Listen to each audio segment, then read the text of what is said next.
Hey guys, I am sitting in my vehicle waiting for my son to be done with cross practice, and behind me you can see is the produce, the throwaway produce from the grocery store that I get to, they give me and I feed to my chickens. So that's what's behind me, if you're wondering.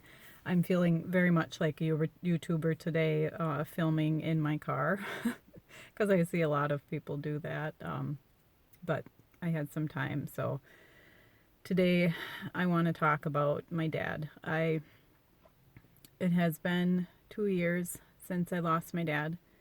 I made another video at the beginning of this channel about him.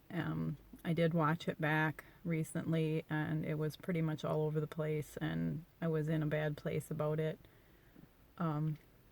So I wanted to talk about it a little bit more again today. So I'll just kind of recap briefly. My dad was an alcoholic.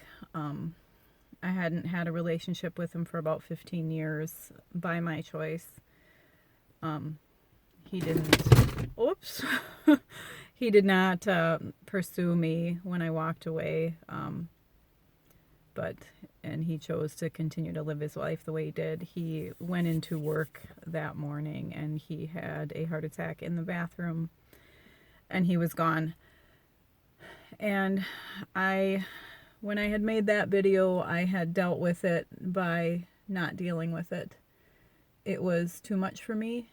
It was incredibly difficult to deal with the guilt of walking away from him, of leaving him in his addiction, of not trying to pursue him.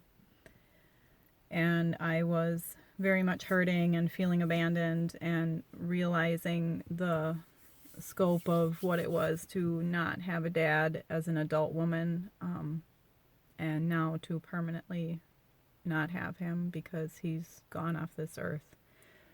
I'm still not really dealing with it. I've kind of put the death of my dad into a box and I kind of put that box in a place and then sometimes I take it out and I start to grieve him and his loss and the loss of a relationship. And then when it starts and it gets too strong, then I close up that box and I put it away again. And it really has me stuck right now. My counselor would like me to work through the grief, so take out the box, open it, and let it stay open. And I'm really feeling like I'm not strong enough to do that. I'm afraid of that. On one hand, I'm afraid that if I work through the grief, then I'll forget him. That if I work through it, then I won't have that, tugging reminder every time I get sad about him, that he'll be gone from my mind.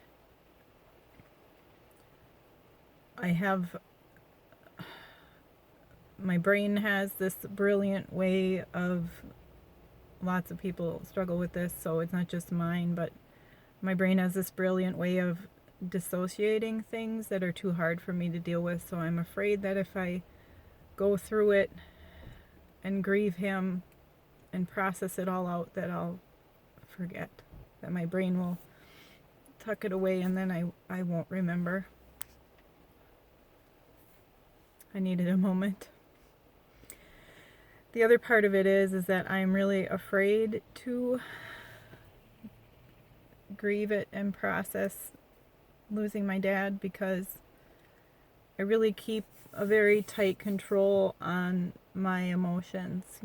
I do have emotions, I can recognize them, but I'm really good at shutting them down, and making myself busy with something else. So I'm afraid that if I open it up and let myself feel all the things that I need to feel about losing him and about not having a dad as an adult, that I will lose control and I won't be able to get that control back. You know, I'm afraid I'm going to end up in the mental health unit, and then I will have failed my family, my children, and everything will fall apart at home.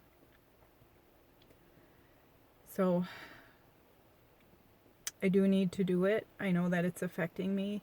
I know that because every time I feel a little bit sad or lost, I think about him.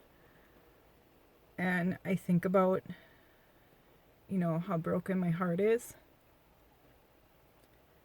And I don't feel like you ever get over it. I don't want to get over it. I kind of, you know, I have these thoughts, and sometimes I don't know if they're mine or if they're God speaking to me, but he, you know, he said that a grief, losing a person, a death, is like a surgery. And I've had a few surgeries, so this made perfect sense to me. When you first have surgery and you first have that cut in your body, it hurts so bad. It hurts so bad, and you'll do anything to stop the pain. You know, you'll take the medicine, you lay in bed, you do whatever you can do to make that pain stop.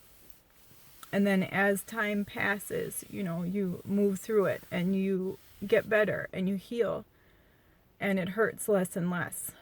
And sometimes, depending on the surgery, the pain is never completely gone, because, you know, if you were cut, like for instance, I had a hernia repair almost 18 years ago, and that spot, you know, there's a scar there, you know, so there's a visual reminder of it, but it's still, every once in a while, if I move a certain way, it pulls and it hurts a little bit. So, you know, what I'm trying to get to is that a grief, you know, even if you process through it and it hurts less, you still end up with a scar. It still always stays with you. So I'm taking that as God's promise, that even if I work through the death of my dad and the loss of having a father as an adult, that I won't forget him.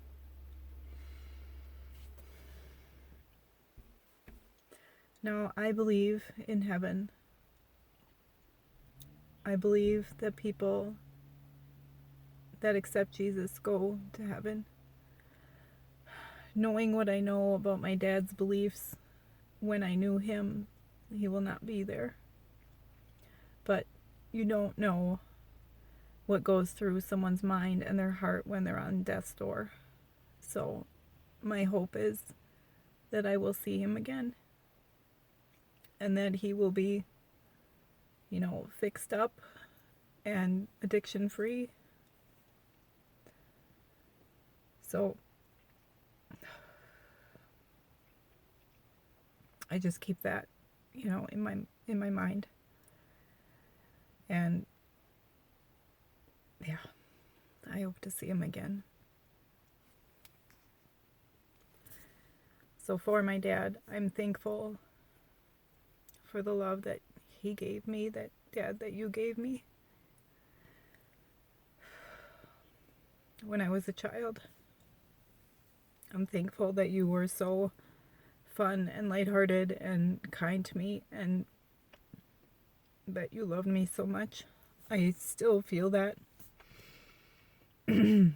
Oh, I still feel that love from him when I remember being a child and being with him. And you know, this whole thing has taught me that it's so important for me to ensure and do my best to continue to have relationships with my children when they're adults, because you still need your parents when you're older. And differently from my first video about losing my dad, I no longer feel like I'm a person that can be walked away from. I'm no longer dealing with that sense of abandonment. I know my worth and I know my value, and I know that he did not do that. You know, he didn't walk away from me and run to his addiction to hurt me. You know, it had nothing to do with me. So, yeah. This was really difficult to do.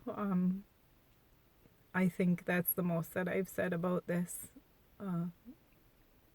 in 2 years. That was the most honest I've been, other than to my therapist and my husband, of course.